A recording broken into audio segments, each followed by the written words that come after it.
Oi, aí pessoal, como é que vocês estão? Tô voltando depois de alguns meses sem resenha por aqui e o livro que eu vou trazer pra vocês hoje é Pachinko, da Min Jin Lee. Esse livro aqui. Ele foi minha primeira leitura de 2025 e eu confesso que eu tava assim com muita expectativa em torno dele, porque ele foi muito bem recomendado. Todas as resenhas que eu via eram dando 5 estrelas, falando que foi o top 10 livros que mudaram a vida da pessoa. Então eu tava, tipo assim, com expectativa muito alta pra ele. E eu já vou adiantar pra vocês que ele cumpriu com as expectativas, ele foi muito bom. Mas vamos pra história? O livro gira em torno da vida da Sunja, uma coreana que trabalha auxiliando a mãe na administração de uma pensão. E entre as suas obrigações estava ir até o mercado para comprar aquilo que precisava para fazer a comida, para cuidar da casa, enfim. E aí nesse mercado ela toma conhecimento de que tinha um forasteiro que estava interessado nela. E ela acaba se apaixonando por esse forasteiro e acaba se entregando a ele e ela fica grávida. No que ela descobre que esse gangster já era casado, ela termina esse relacionamento e manda ele pra longe. E nisso a vida dela estaria arruinada, né? Porque, enfim, é um livro que se passa em 1900, então é uma outra época, uma outra cultura e não aceitavam-se mulheres grávidas fora do casamento.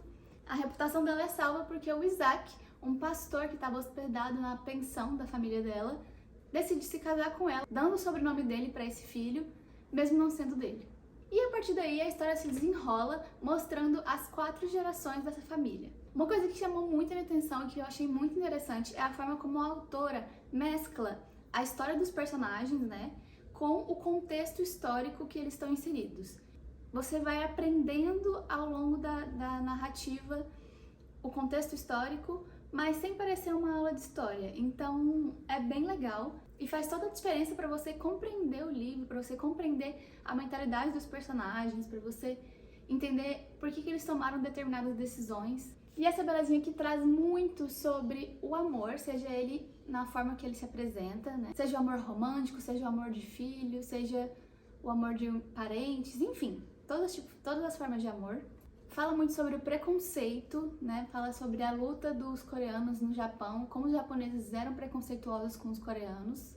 E sobre a melancolia. É um livro muito melancólico, eu senti isso, assim, que traz muito essa melancolia dos personagens. E não tinha como ser diferente dentro do contexto que eles estão inseridos. Aborda ainda a cultura e mostra como a tradição era importante naquele contexto, e como a tradição influenciava a decisão que os personagens iam tomar, por mais que pra gente às vezes não faça sentido, por mais que às vezes pra gente, dentro do nosso contexto atual, pudesse ter uma outra solução para aqueles problemas, a tradição é muito pesada pra eles, é muito forte. E aí você cria afeição por cada personagem, e mesmo os personagens que você não gosta muito, assim, porque tem, você fica com vontade de acompanhar, sabe? Porque aquilo ali te fisga. Eu achei que a leitura flui e que a história tem a velocidade necessária, ela começa mais lenta, para você se contextualizar, para trazer o contexto histórico, o contexto de cada personagem e tudo mais.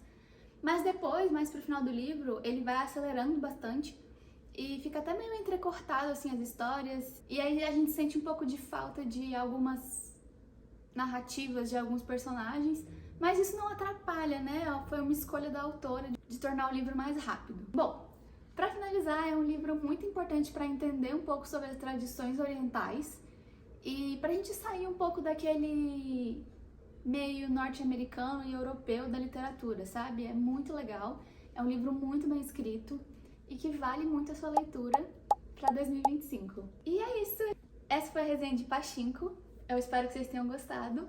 E em breve mais resenhas aqui no canal, tá bom? Um beijo e até a próxima!